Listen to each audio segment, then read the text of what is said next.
Good evening, I'm Ces Oreña-Drilon. I'm Pauline Verzosa. And I'm Shawn Yao. The big stories tonight. Many residents in Quake-hit Cebu are crying for help as very basic provisions like power and water grow scarce. Temporary shelters have also run out, with victims making do with modular tents, even plastic bags to keep safe. And from The Hague to the Senate, the real health status of former President Rodrigo Duterte remains contentious. We have the latest word from the ICC's medical officer and the push here at home to place Digong under house arrest.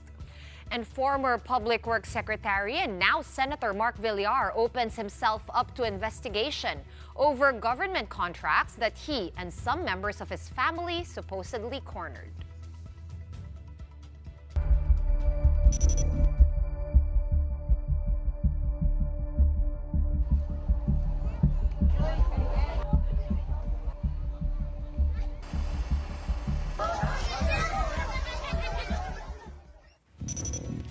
It's almost 48 hours since a magnitude 6.9 earthquake struck Cebu, and as hours pass, the massive extent of destruction comes to light. The death toll is still climbing as we speak. The NDRRMC placed fatalities at 72 and injuries at almost 300. At this point, authorities do not have a clear figure yet of how many people are still unaccounted for. Search and retrieval operations are ongoing in almost the entire province. Bogo City recorded the most number of dead. President Bongbong Marcos visited Ground Zero earlier, and to tell us about it is mobile journalist Arles de los Santos. Arles, go ahead. Ces, ngayong araw nga ay dumating dito si Pangulong Ferdinand Marcos Jr. para personal na silipin ang mga naapektuhan ng mga infrastruktura, kagaya na lamang ng mga simbahan, paaralan, maging ang ilan sa mga residential areas dito sa Bogo, Cebu. Nagkaroon siya ng pagkakataon na bisitahin ang isa sa mga komunidad kung saan nga yung mga residente nito ay yung mga dating survivor ng bagyong Yolanda. Pero sa kasamaang palad, dito sa kanilang nilipatan ay kasama ito sa mga komunidad na nangyari nga na nasira ang kanilang mga tahanan, at bukod pa dyan ay may mga nasawi din. Kaya naman sa pagbisita ni Pangulong Ferdinand Marcos Jr. ay siniguro niya na matutugunan nga ang pangangailangan ng mga residente dito, kagaya na lamang ng pagkakaroon ng sapat na relief goods para sa ating mga kababayan, dahil ilang araw na silang nahihirapan dito sa kanilang mga pagkain, walang kuryente, hindi lahat ng bahagi ng Bogo dito ay mayroong kuryente, kaya yung mga residente ay sa labas na rin ng kanilang mga tahanan natutulog. Bukod pa dyan, walang pasok sa eskwelahan, walang trabaho sa kanilang walang pasok sa kanilang mga trabaho. Ang nagpapalala pa dito ay syempre yung maya't maya ng mga aftershock na ating nararanasan. Bago nga lamang tayo umere, mga 30 minutes ago, dalawa na mga aftershocks ang ating naranasan at talagang malalaking mga paggalaw yan ng lupa dito sa Bogo, Cebu. Arles, pumunta rin ba si Vice Presidente dyan sa Bogo?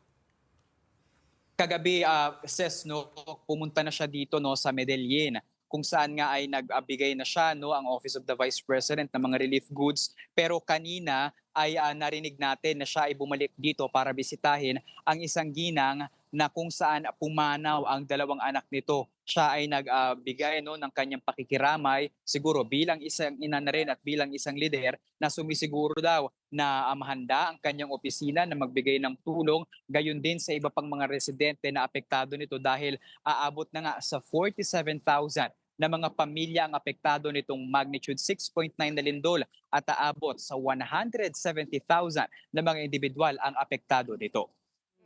Arles, ano naman ang ginagawa ng national government para tulungan ang mga naapektuhan nitong lindol, dahil ang matinding pangangailangan ay potable water?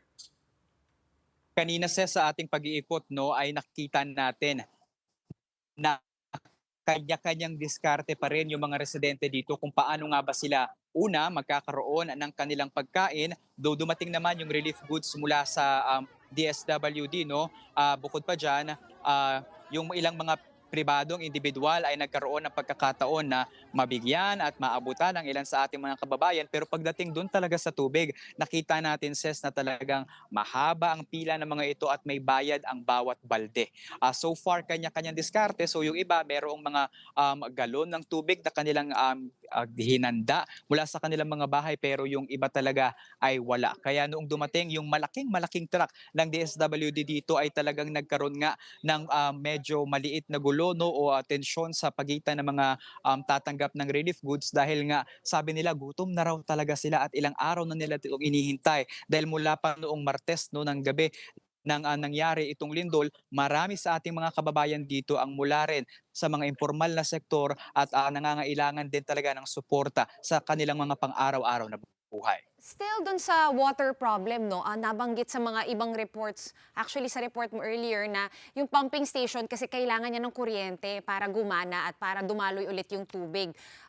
Ginagawa na ba yun ng paraan? Ay may generator ba na papunta dyan? And for that matter, kaya na ba pumasok ng malalaking truck dyan sa Bogo? So far doon sa mga generator, Sean, no, mayroon tayong mga nakita dito pero yun ay mga degas eh. So para gumana yung kanilang mga pumping systems, no,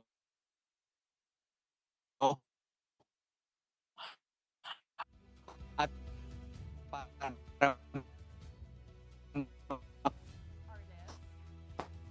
Nako, okay. Buti nga at nakapag-report pa si Arles dahil sa lugar na yun may kuryente. Yep.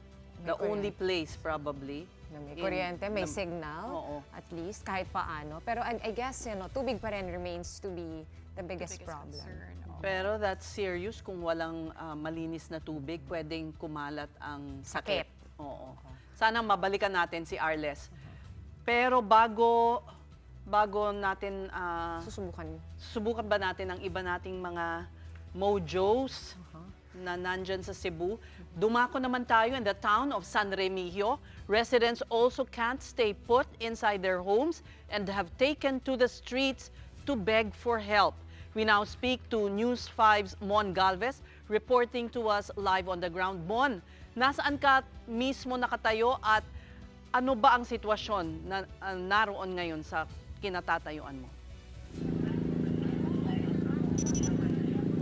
Ses, nandito ako ngayon sa bayan ng San Remigio, Cebu, kung saan kakaba-kaba pa rin ang mga residente dahil sa mga mayat-mayang aftershocks na nararamdaman dito mula sa magnitude 6.9 na lindol na tumama sa probinsya nitong Martes. Kaya naman makikita yung sa likod ko, Malatent City na, no, yung itsura dito sa open grounds ng bayan. Iba-ibang sukat ng mga tent, ang iba camping tent pa nga yung ginagamit, habang yung ilan mga modular tents na provided ng lokal na pamahalaan. Ang problema dito sa bayan ng San Remigio nasa 50 lamang itong mga modular tents available.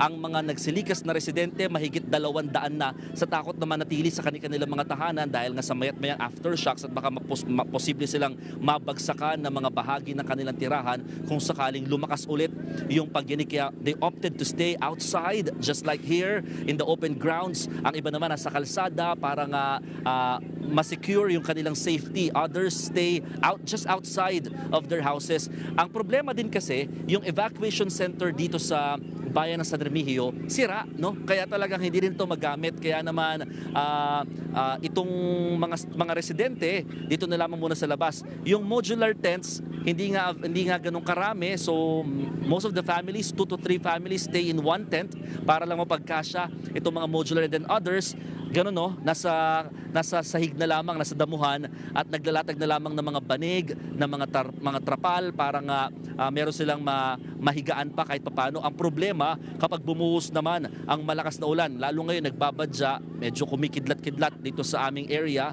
Wag naman sana, kasi kung sakasakali basa lahat ng mga residente, at kahit itong mga modular tents or camping tents na ginagamit nila hindi rin ganun ka-sturdy. Kaya kung bumuhos ang malakas na ulan at lumakas yung hangin, talagang mabubuwal din ang mga ito, no? So ang sinasabi naman ng mga local government, ito kasi mga modular tents na binabanggit natin, these are designed indoors, pero inilabas na ng mga residente kasi kumbaga privacy tents lamang daw ang purpose nito kapag nasa mga evacuation centers. So ito yung isa sa mga concerns at panawagan ng mga residente rito dahil nga ayaw pa rin nilang manatili indoors o sa kanilang mga bahay.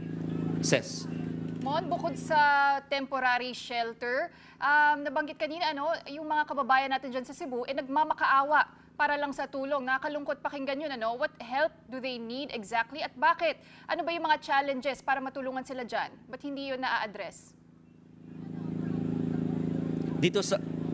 Yes, Pauline, dito sa bayan ng San Remigio, they are begging for food and water. Yun yung ilan sa mga nakita natin sa kalsada na namamalimos ng literal sa mga dumaraang sasakyan at mga motorista. Kasi ang sitwasyon ngayon dito, wala pa rin kuryente dito sa bayan ng San Remigio at yung power, yung water, walang tubig, no? Kaya naman malaking problema sa mga residente dito. Nabanggit ko kanina yung health concerns, isa yan sa mga posibleng sumunod na maging problema kung magtatagal yung kawalan ng supply ng tubig. Yung mga pump kasi dito, tatlo kasi yung sources of water dito sa bayan ng San Remigio. All of those sources nakadepende naman sa power supply. Yung mga pump nakadepende or very dependent sa electricity. Kaya naman dahil wala pang kuryente, hindi rin mapagana, walang tubig. Kaya naman double whammy yung nangyayari sa mga residente. Hindi ko alam kung narinig yung ingay sa aking background, pero generator lamang, tunog at ingay ng generator lamang ang tanging nagpapatakbo ng kuryente ngayon dito sa bayan para nga kahit paano makapag-recharge ng kanilang mga cellular phones at mga gadgets ang ilang mga residente. Pumunta rin dito sa bayan ang gobernadora ng Cebu na si Governor Pambaric 4 at iniutos na yung mga pagkain, mga supplies na dumarating sa kanilang mga LGU, dapat daw ma-dispose na kaagad. Ang problema kasi, nai-stay ito sa mga command centers ng bawat bayan dahil nga dinediretso ito of course ng mga donors at iniipon muna nila pansamantala para kung ilalabas na sa mga affected barangays and individuals or residents, sasakto yung bilang at lahat ay makakatanggap. Pero ang inutos ngayon ng gobernadora or ng provincial government, i-release lahat para hindi naiipon at walang namamalimos daw sa kalsada, lalo na kung pagkain o inuming tubig ang pinaka-concerned. Maraming hindi nakakaalam kung ano ba ang San Remigio, gaano kaliit na bayan ba ito at ano ba yung sistema nila ngayon, no? Pag nakatanggap ng food per barangay ba ang distribution, may ganun bang system na in place na in-implement ng LGU dyan? Yes, Shawn, ito kasing bayan ng San Remigio, this is actually katabi lamang ng Bogo City na epicenter ng magnitude 6.9 na lindol. Kaya naman napakarami din mga structures ang nasira at napakarami ding mga residente ang sugatan. Kanina nga ma-share ko lang mabilis, no? Marami mga residents kahit ilang araw na or 2 araw na nakalilipas, ngayon pa lamang nagtungo sa command center para magpagamot dahil manabagsakan sila ng mga bahagi ng kanilang mga bahay. Ang ilan sa kanila may mga sugat sa ulo, sa iba't ibang bahagi ng katawan, may mga pasa, may nabubog pa sa paa, may mga kailangan ng gamitan ng wheelchair dahil hindi makatayo at makapaglakad. Lahat sila galing sa mga mountainous parts, malalayo na mga barangay dito sa San Remigio at ngayon lamang nakababa para makahingi nga ng tulong o ng medical expert, no, or parang kumbaga advice sa mga practitioners na nandito nga sa naturang poblasyon o sa bayan. At ang sistema ng kanilang pagbibigay kasi ng mga relief dito, actually mabilis din naman nilang nare-release kasi very thankful nga sila sa mga nagdo-donate na mga individual, mapapribado man o gobyerno sa ibang mga lugar. At yun nga, every ano yan, tuloy-tuloy yan. At kada barangay yung pag-release nila. Kaninang umaga nga, maidagdag ko lang din, kaninang umaga lang napuntahan yung ilang mga barangay na nasa bundok kasi nga ito yung hindi naabot agad-agad at di rin nakapag-report din immediately ng kanilang status doon sa area. May mga ilang roads na hindi pa rin doon madaanan doon sa mga mountainous barangays. Kaya umikot pa sila para lang mahatiran at mapasok ang mga naturang apektadong residente, Shawn. May mga hoarding incidents ba na nagyayari dyan? Kasi di ko ma-reconcile mo kung maayos yung sistema at kung nabigay na ni gobernador yung order na ilabas na yung mga supplies right away, bakit meron pa rin naglilimus dun sa tabi ng kalsada? In all fairness naman, Shawn, wala pa tayong nakikitang hoarding incident dito sa town of San Remigio kasi yung mga supplies, well-guarded din naman ito ng mga authorities at saka hindi pa naman talaga nagugutom yung karamihan sa mga residente na nandito specifically sa open grounds kung saan malapit lang din yung command center at kung saan malapit lang din yung mga relief supplies. Marami kasi sa mga nanlilimos, yung mga nandun na nanatili sa labas lamang ng kanilang mga bahay, yung mga nasa kalsada lamang, kaya naman hindi ganun kaagad-agad napapaabot yung kanilang mga relief supplies. But then again, rest assured na sinasabi ng local government, continuous yung kanilang pagde-deliver. Siyempre, limited lamang din yung kanilang mobility in terms of mga vehicles sa kanilang mga gamit in transporting all the relief supplies. Pero one thing is for sure, everyday daw nakakapagbigay sila sa mga affected or all barangays na sakop. Dito pa lamang yan sa San Remigio Town. May nagaganap ba na rescue operation pa rin dyan o retrieval na lamang? Sa ngayon, Ces, awa ng Diyos, wala na. Kasi all accounted for naman daw ang lahat ng mga residente dito sa bayan ng San Remigio. Marami nga lang mga nasira, pero wala naman daw mga nawawala sa mga oras na ito. Nasa 14 ang naitalang nasawi dito sa bayan ng San Remigio. Kabilang dyan, kung maaalala nyo, yung 6 na mga nabagsakan ng malaking tipak ng bato na naglalaro lamang ng basketball, no, sa sports complex. 3 dyan, miyembro o tauhan ng Philippine Coast Guard, isang BFP at 2 sibilyan. Lahat sila palabas na raw sana nung mangyari yung malakas na lindol, pero bigla namang bumagsak itong malalaking tipak ng bato at dito na nga nawakasan ang kanilang buhay. Nakaburol na rin ngayon yung isang miyembro ng Philippine Coast Guard dito sa bayan, habang yung isa naman nakatakdang ibiyahe papunta sa kanilang probinsya sa Iloilo. Ces. Mon, sana naman bukas magkaroon na ng mas maayos na tent dyan. Ano ba ang balita mo? Ang sabi kasi dito, Ces, talagang ginagawa naman doon ng paraan ng provincial government na makapagpadala pa ng mga tent kahit pa paano. Although isa to sa mga sinabi din ni Pangulong Bongbong Marcos na talagang they need to provide tents kasi nga most of the residents are afraid to stay indoors. So wala sila magagawa kundi magstay outdoors dito sa open spaces. Kaya naman para maprotektahan lang kahit pa paano ang mga residente, talagang kailangan lang nila ngayon tent, no? At iyon ang ipinapangako ng lokal na pamahalaan maging ng provincial government that in the coming days, ito yung isa sa mga uunahing ipadala bukod sa mga pagkain at malinis sa inuming tubig. At mukhang ito rin yung mga nakikita natin mga dumarating naman na tulong kahit papaano mula sa mga pribadong institusyon at nagpapaabot ng tulong sa mga apektadong residente dito dahil sa malakas na lindol. Ces. Balikan ko lang yung sports complex na nabanggit mo, ano? 6 mga namatay doon. May initial assessment na ba doon sa integridad ng structure? Kasi, di ba, usapin na nga ngayon ng mga substandard projects eh. May initial assessment na ba kung substandard nga ba ito? O medyo luma na rin yung building na yan? Wala pa namang ganong klaseng assessment, Pauline, pero currently nag-order na ang local government at ang DPWH na talagang i-check, no, yung structural integrity ng mga government facilities, mga roads, mga bridges para nga masiguro kung ligtas pa itong gamitin. Ngayon kasi talagang off-limits muna sa mga tao ang halos lahat ng mga buildings dito na makikitang nasira o napinsala nga ng malakas na lindol. Even their municipal hall hindi muna magamit dahil nga sa mga nakitang cracks. Ito kasi ay dahil sa napakalakas talagang pagyanig, no? Magnitude 6.9.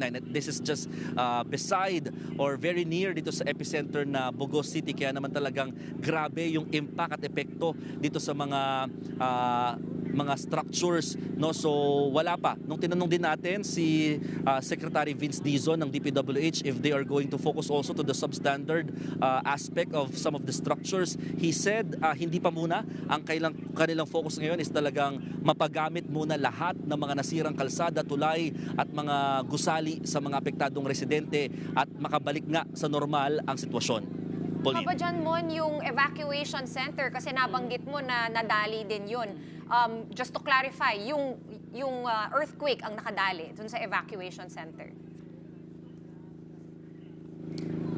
Yes, Shawn, no, yung malakas na earthquake pa rin, halos nasira na talaga yung pinakabubungan, bumagsak yung parang kisame nito at yung mga bato nga hindi safe, no, kasi nga kung sakaling magkaroon ng mas malakas-lakas na aftershocks, definitely yung mga bato na yan babagsak din at kung may mga tao dito, wag naman sana pero maaari silang matamaan at masugatan o mapinsala mula sa mga naturang structures. So hindi safe, hindi paligtas ngayon gamitin ng mga structures na yan, even the evacuation centers, and nandun pa rin yung fear ng mga residents for their safety, staying indoors. Kaya ito, nandito pa rin muna sila sa labas, nagtitiis kahit malamig yung gabi. Shawn. Maraming salamat. Mon Galvez reporting to us live from San Remigio Town in Cebu. Mag-iingat kayo dyan ng iyong team. In the meantime, the situation on the ground for residents affected by the earthquake is much worse. Supply of food and water is running low. And let's bring in mobile journal Evan Tarinque, who encountered residents in the middle of this dire situation. Evan, kamusta ang sitwasyon dyan? I understand na nagka-aftershock right before na tumayo ka dyan. Yes. No, within an hour, no, 3 aftershocks yung naramdaman namin dito sa May Bogos City. No, kanina, yung nauna kanina around 7 p.m. Magdalawang magkasunod na malakas. And actually ito, a few minutes before tayo umere, nakaramdam kami ulit ng isa pang aftershock. So continuous yung aftershocks na nararanasan ng mga residents dito. Kaya naman yung ibang mga residente dito sa labas na ng kanilang mga bahay. Muna nag-i-stay, no, dahil andun pa rin yung fear na baka lumakas yung aftershocks at baka naman gumuho na yung kanilang mga tinitirhan. Pero kanina, Ces, no, nag-ikot-ikot tayo sa Taga-Bogo na isa pang natamaan ng matinding lindol na ito, no, at yung ibang mga residente doon nagpaskil na ng mga karatula ng kanilang barangay na inihiling ay bigyan sila ng tulong at pagkain at malinis na tubig, no. Ilang araw na rin kasi nilang tinitipid yung mga natitira nilang mga inuming tubig, no. Sa aming panayam doon sa isang residente, ipinakita pa niya nga yung natitirang 1 galong tubig na pagkakasyahin pa nila, no. 5 sila sa kanilang pamilya, pagkakasyahin pa nila yung 1 galong tubig na yun hanggang sa Friday, no, hanggang Biyernes o hanggang Sabado pa yan. Pero tugon naman ng LGU ng Tabogon, naka-sentro naman ng relief operations sa sports complex upang masiguro ang maayos sa pamamahagi ng kanilang mga ayuda. Kaninang umaga nagkaroon na rin sila ng emergency meeting, no, ang LGU kasama ang barangay upang mailista agad ang mga apektadong pamilya. Ayon naman kay Mayor Francis Salumbingan, prioridad ang pamamahagi ng food packs na walay pili, no, habang nakahanda na rin ang deployment of water distributors at portable purifiers, no, dahil isang ayan doon sa hinihingi ng mga residente, no, na kahit na nasa labas na sila actually ng mga kalsado, no, may hawak sila mga karatula na we need food and drinkable water, no. Sa ngayon, no, Ces, sa mga oras na to, no, nagkaroon ng 16% na supply ng kuryente, no, pero umaasa sila na medyo matatagalan pa ang bago may balik ang supply ng tubig dahil sa mga nasirang linya, no. Upang maiwasan naman yung mga dagdag na pinsala, pinapalikas na rin yung mga residenteng nasa mataas na banta ng landslide dahil kasi itong Tababogon medyo hilly side siya ng Cebu, no. So maraming mga bangin at talagang prone sa landslide yung ilang mga residenteng nakatira dito, no. Sa mga oras ito, actually, no, Ces, kanina nung mga bandang 5 p.m., no, nung pabalik tayo dito sa Bogon, nakita pa rin natin hindi lang mga bata kundi pati yung mga matatanda, no, hawak-hawak mga placard na tila nanlilimos ng pagkain at talagang pag may sasakyang dumaan na merong daladalang supply ng tubig at pagkain, talagang dinudumog, no, yung mga sasakyan ito at nagkakagulo na yung mga tao dahil ganoon sila kailangan ng mga pagkain doon, Ces.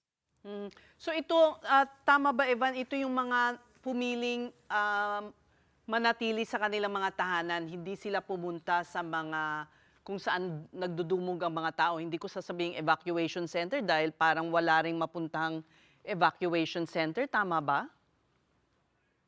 Tama ka dyan, Ces. Ito yung mga residenteng hindi iniwan yung kanilang mga tahanan, no. Basically kasi ang ginagawa nila, sa labas sila ng bahay nila nakatambay, nagpapahinga at nagpapalipas ng oras, no, dahil actually merong mga evacuation center na napuntahan tayo kanina, pero karamihan doon sa mga evacuation center na to mga eskwelahang na natamaan din nung paglindol, no. Makikita doon sa loob ng evacuation center yung mga pader ng ilang mga classroom doon bumagsak din, no. So basically kasi hindi tuloy-tuloy pa rin kasi yung mga aftershocks na talagang nararanasan. Hindi lang dito sa Bogot, pati na rin doon sa ibang parte ng Cebu. Kaya yung ibang mga residente, mas kampante sila na sa loob ay sa labas sila ng bahay muna mamalagi dahil yun nga, Ang kinakatakot nila ay baka matrap daw sila sa loob ng kanilang bahay sa oras na magkaroon ulit na malakas na paglindol. Okay, so ang kailangan talaga pinaka-basic need, tubig. Maraming salamat sa iyo, Mobile Journal. Evan Tarinque, you keep safe where you are. Okay, moving on to the weather now. We have Tropical Storm Paulo slightly intensifying as it gets closer to land. Paulo's center was last spotted some 480 kilometers east of Infanta, Quezon. It is moving west-northwestward at a speed of 15 kilometers per hour.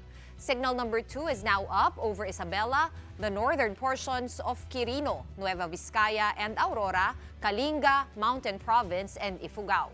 Signal number 1 is up meanwhile over Cagayan, the rest of Quirino and Nueva Vizcaya, Apayao, Abra, Benguet, the Ilocos provinces, La Union and Pangasinan, as well as in the northern portion of Zambales, Pampanga, Quezon, Camarines Sur, Tarlac, Nueva Ecija, the rest of Aurora, Camarines Norte, and Catanduanes. Pag-asa is still not ruling out the possibility of Paulo further intensifying into a typhoon. And then based on Paulo's forecast track, it may make landfall over southern Isabela or northern Aurora tomorrow morning, cross the northern Luzon landmass, and emerge over the West Philippine Sea by tomorrow afternoon. It is forecast to leave the Philippine area of responsibility by Saturday morning. We're just going to take a quick break, but coming up, the Sandigan Bayan has once again denied Senator Jinggoy Estrada's plea to dismiss his remaining graft charges over the years-old pork barrel scam. We have the details of that when the big story returns. Stay tuned. Gawad Kalinga founder Tony Meloto's life work and legacy now in peril. He's accused of sex trafficking by 2 of his former male students. Saint? Sinner? Or a mere man who, like everyone else, has battles to fight? Listen to the stories of his accusers and defenders in and outside the place where the sexual abuse supposedly happened. This is Enchanted, not a fairy tale. Catch it on Saturday, October 4 at 7:30 p.m. Only on One News. All sides, all the time.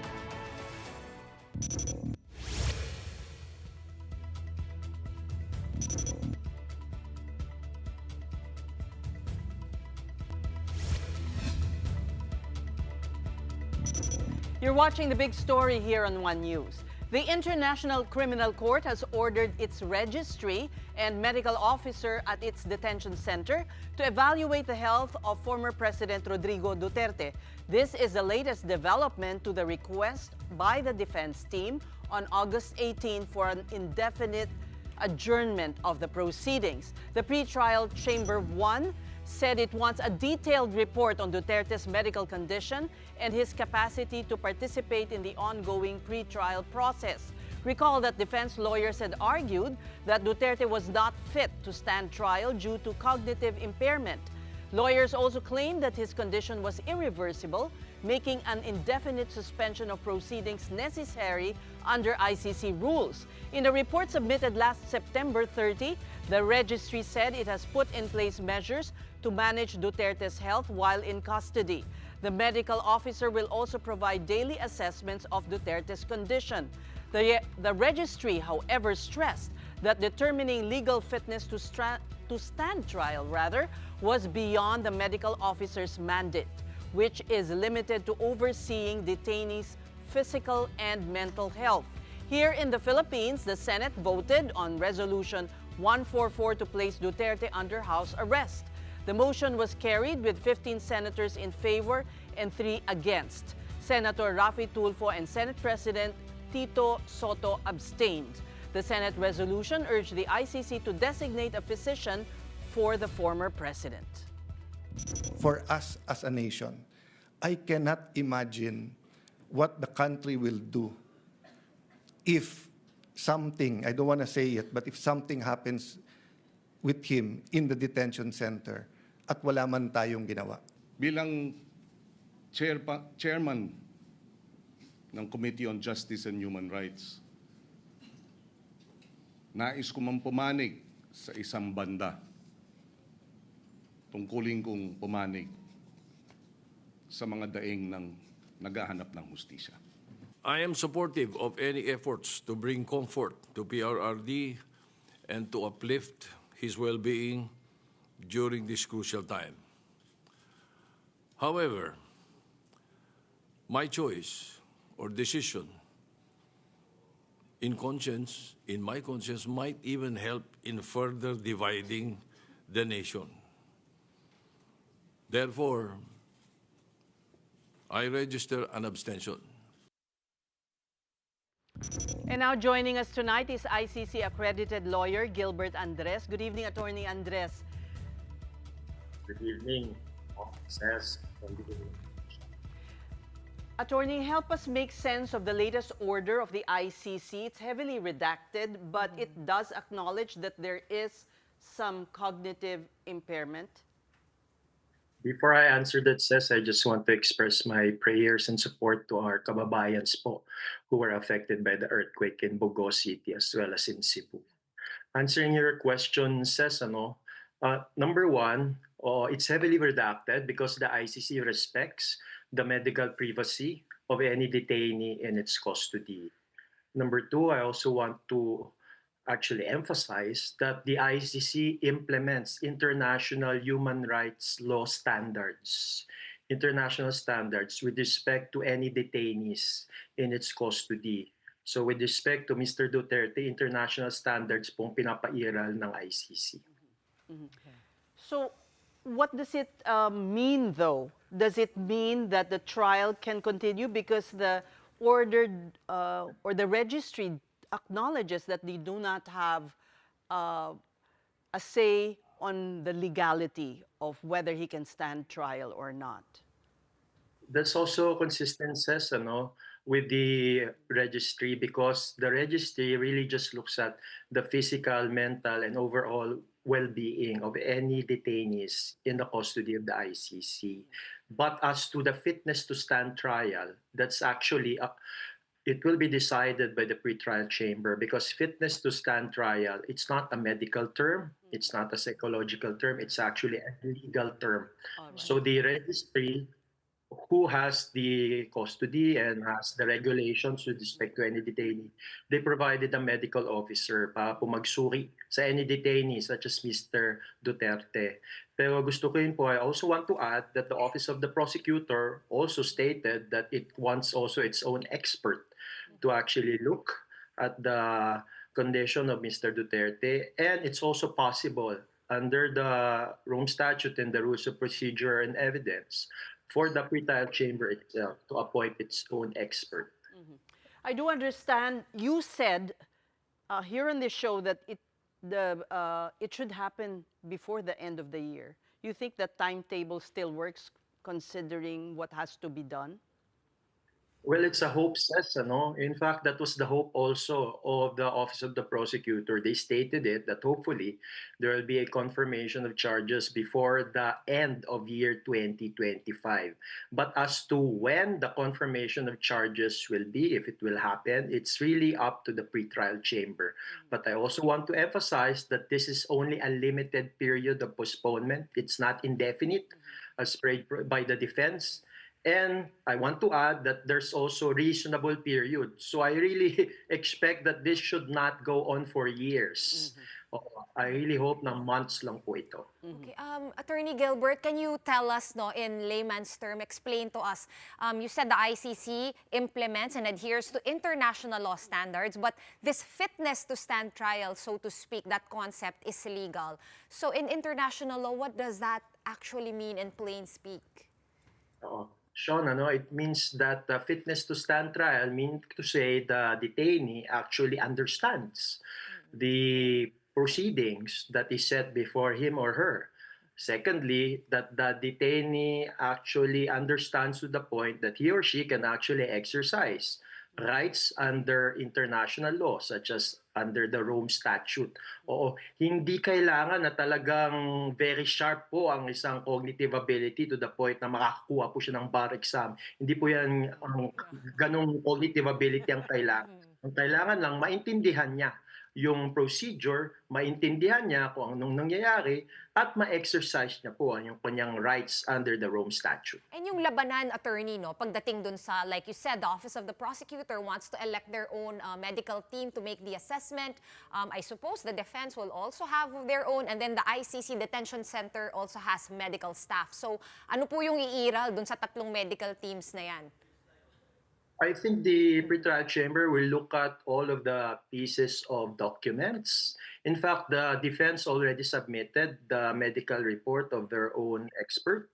They have already stated that in their previous submissions. Yung medical officer din ng registry, nakasubmit na rin.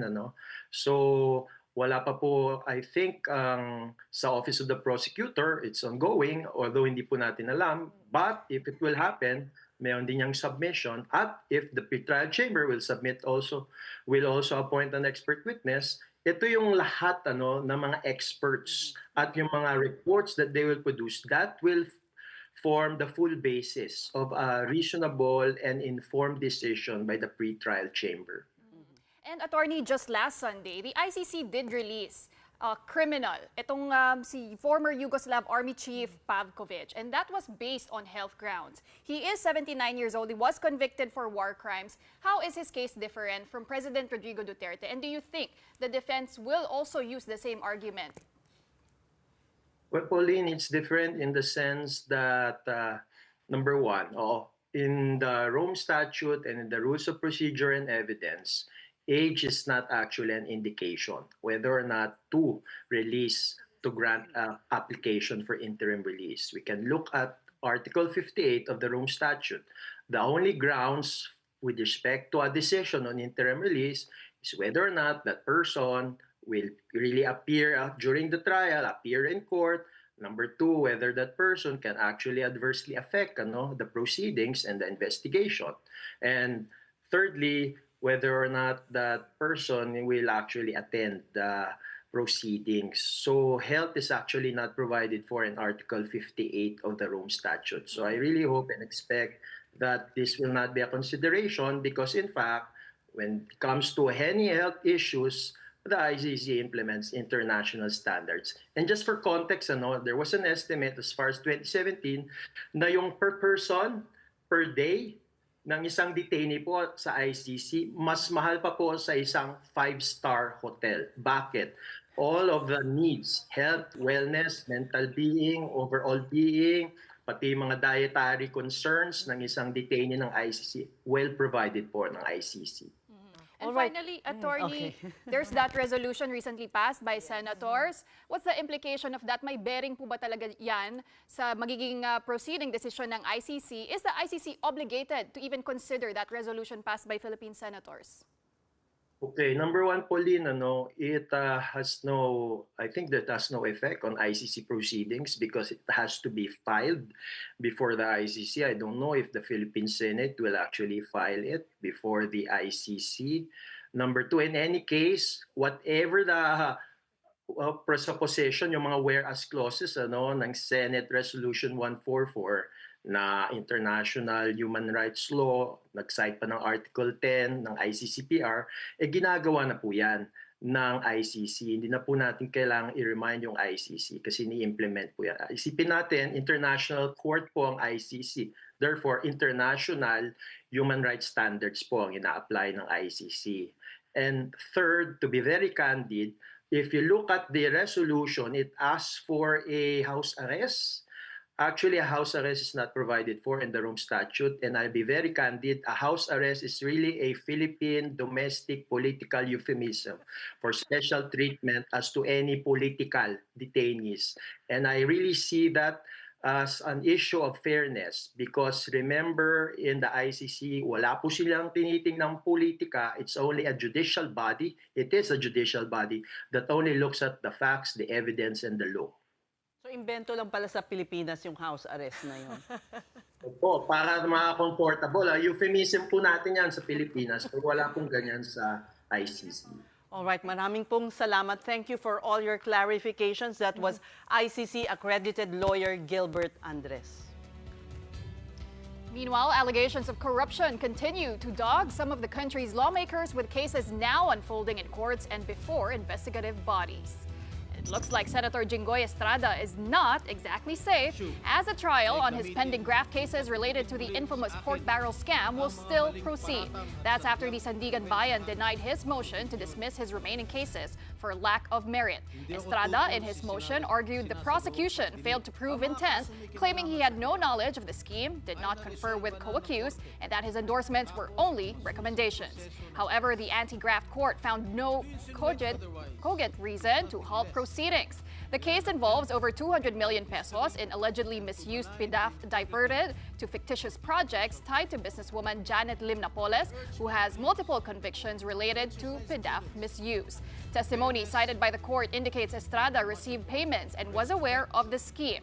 The senator also faces separate allegations after former DPWH officials accused him of taking a 30% kickback from a 300 million peso flood control project alongside Senator Joel Villanueva. Meantime, Senator Mark Villar says he welcomes any investigations on his alleged involvement in anomalous flood control projects, insisting he has nothing to hide. Villar, together with former Speaker Martin Romualdez and former Congressman Zaldico, have been summoned by the Independent Commission for Infrastructure, or ICI, in its corruption probe. In a statement, Villar stated that he has neither direct nor indirect ownership and controlling interest in any company participating in public works projects.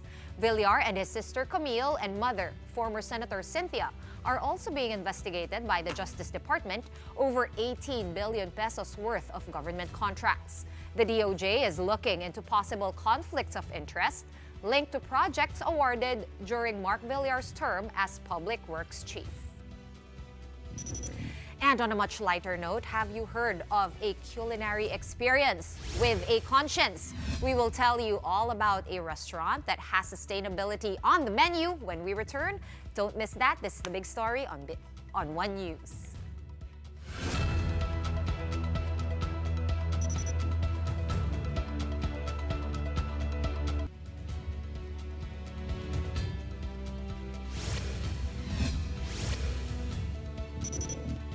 Welcome back to the big story. In the world of fine dining, more chefs are recognizing that great food isn't just about flavor, it's also about responsibility.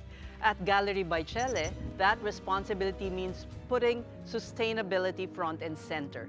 Their menus showcase the richness of Philippine ingredients while pushing for a zero-waste approach. From creating new dishes out of what would normally be kitchen scraps to highlighting local flavors in fresh ways, it's a culinary experience with a conscience. Here we feature innovations that spotlight sustainable initiatives. Welcome to Sustainability.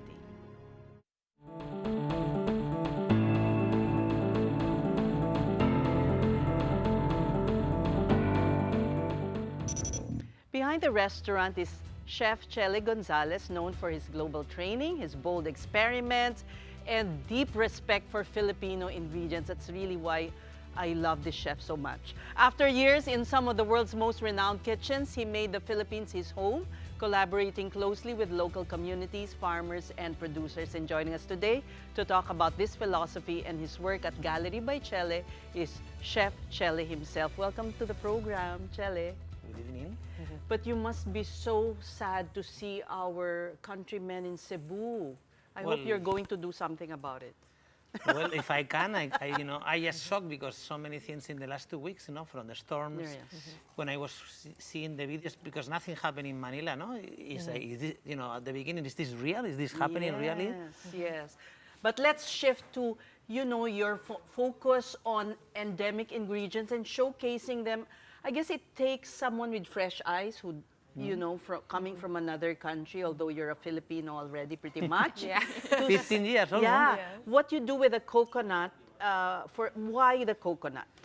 So everything started, when I come here and I see a different country, different ingredients. And I remember always chefs come to Asia, to Japan, to Thailand, and me to the Philippines to get inspired. So it was a complete new world of ingredients, flavors. Even the street food for me was fascinating. So I decided to go a little bit deeper. And I think the most important, or one of the most important things in a chef is to be curious. Yeah. So I have been traveling from Cordillera to Mindanao to Palawan to really understand the land, because the main inspiration of the restaurant is the Philippines. And at the beginning, it was very challenged because I decided to give value to the local produce. Yes. And so many people was thinking I was crazy, and I even lost some customers. Like, why? You are putting things that. But for me, it was because it was fresh, because it was new, it was luxury. And I think one beautiful thing that we did that it was also parallel with sustainability, it was redefine luxury with local ingredients. And the philosophy of the restaurant born almost 12 years and a half ago, based in this foundation. Luxury is fresh. Luxury is fresh. Fresh is luxury. And local. Okay. But how do you approach this with a mindset of zero waste? Nothing goes to waste. Is that correct? Is that true? We minimize. Definitely, it's very difficult that everything will be used, but we do several dishes in the restaurant that, for example, we start the first dish is the bones that we use for the, for the lobster or for the fish. We do a broth and we do an ice cream with that. And then we also do a sinigang soup with the other, leftovers of pork or chicken, So we try to utilize, for example, the wagyu. 90% of the menu is local ingredients, but I know how Filipinos love steak. So we are a steak-loving country, no? Very much. Spanish also, but so the main course, the only thing that is important really is the main course, is a wagyu from Japan. So we just use only the main part, but 50% in a traditional or classic way approach of fine dining, the rest it will be through it. So we do a longaniza, we put in one of the amuse bouche, then we do a fried rice, then we do a tartare. So we utilize all the parts. Not all the ingredients allow us to do that, but as much as we can do, really challenge ourselves to say, okay, what can we do with every single part? And going to the coconut, we started 4 years ago. I got obsessed. Chef, we are a little bit OC. Going in one of these trips, discovering the Philippines, and I taste the cacao as a tropical fruit. So we were looking for the criollo, the first cacao that arrived in the Philippines, And then, you open each pot, each variety, and it tastes different. One is lychee, the other one is more citrus, the other one is more rambutan. And say, oh my God, we are losing so much. That's being thrown, right?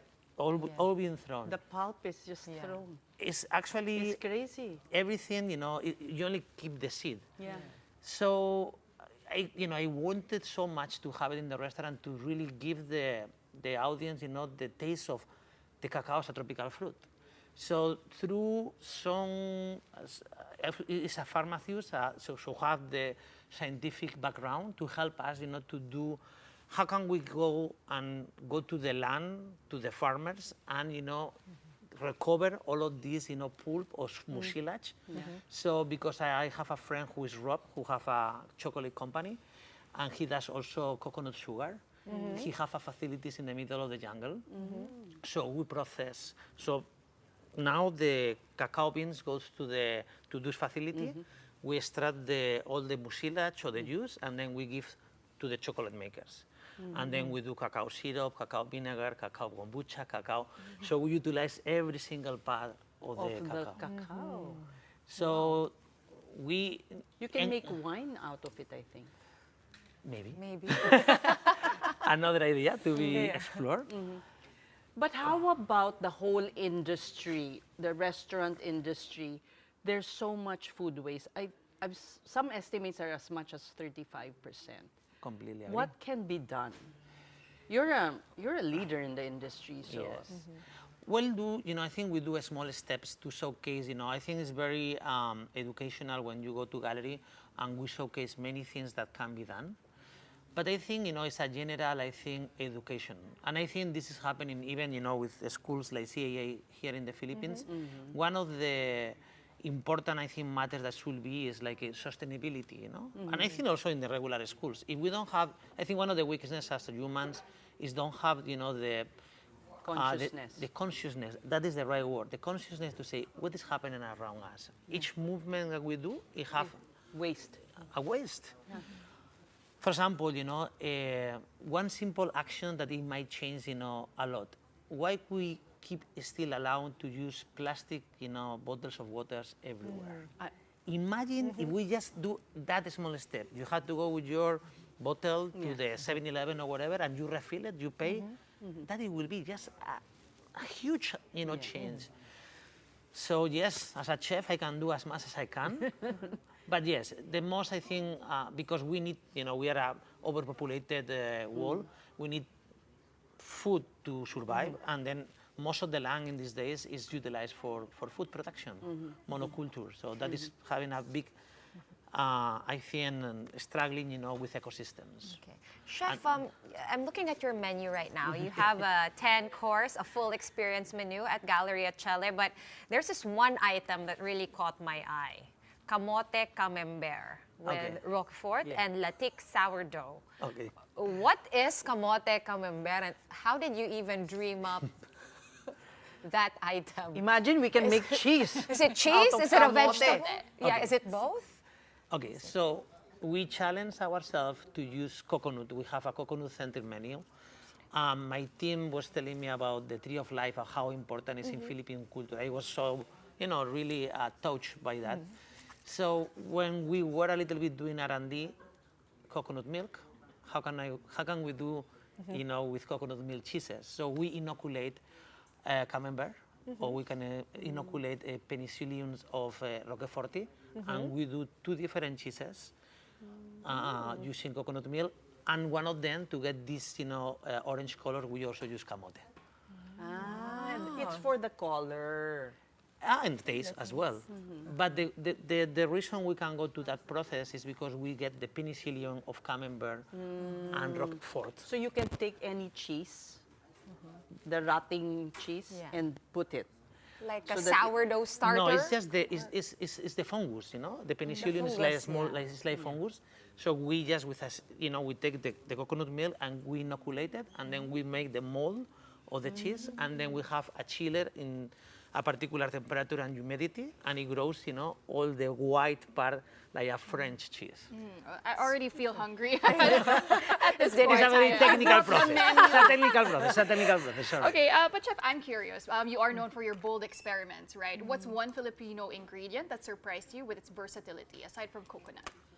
Well, the first one that got me in love, it was the most humble one, that it was calamansi. As a chef, calamansi have 2 very particular approach. It uses, the skin, where is all of the natural oils and flavors. It's like a mandarin, but inside is very pungent acidity flavor. So it doesn't need to be something extraordinary. Sometimes something that is common, it can be also magical as well.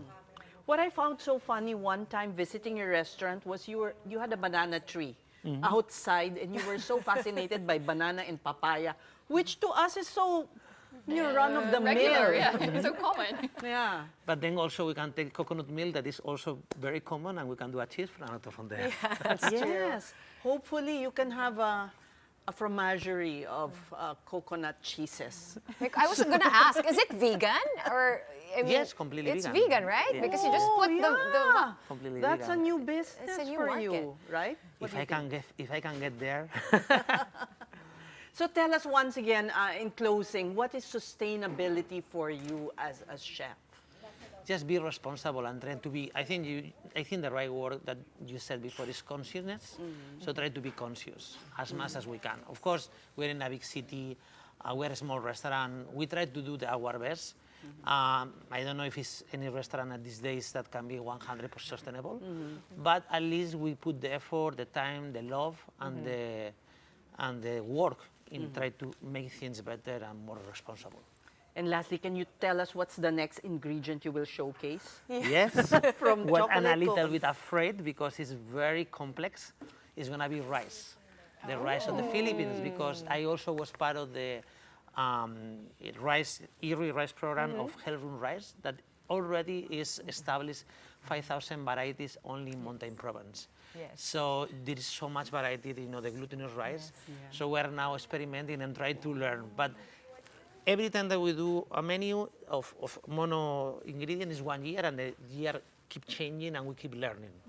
So the next one is going to be rice. Wow. So exciting. Filipino Rice rice. is life. Filipino rice. Yes. Heirloom rice. Heirloom rice. Heirloom rice. Thank you so much, Chef. Thank you, ladies. Thank you, Chef. That was Chef Chele Gonzalez of Gallery by Chele. Okay, and that's all the time that we have for tonight. That's a big story this Thursday. Thank you so much for watching. We are One News, all sides, all the time. We'll be back here tomorrow at 7:30. As per usual, see you then. Have a good night, everyone.